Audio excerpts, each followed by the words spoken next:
بنے۔ اور اے پیغمبر صلی اللہ علیہ وآلہ وسلم، یہ بھی ان سے کہہ دو کہ اگر یہ لوگ سیدھے رستے پر رہتے تو ہم ان کے پینے کو بہت سا پانی دیتے تاکہ اس سے ان کی آزمائش کریں، اور جو شخص اپنے پروردگار کی یاد سے منہ پھیرے گا وہ اس کو سخت عذاب میں داخل کرے گا۔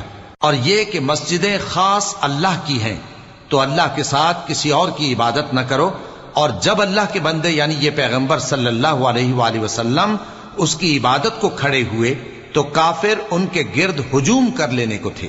اے نبی صلی اللہ علیہ وآلہ وسلم، کہہ دو کہ میں تو اپنے پروردگار ہی کی عبادت کرتا ہوں اور کسی کو اس کا شریک نہیں بناتا۔ یہ بھی کہہ دو کہ میں تمہارے لیے نہ کسی نقصان کا اور نہ نفع کا کچھ اختیار رکھتا ہوں۔ یہ بھی کہہ دو کہ اللہ کے عذاب سے مجھے کوئی پناہ نہیں دے سکتا اور میں اس کے سوا کوئی جائے پناہ نہیں پاؤں گا۔ ہاں، اللہ کی طرف سے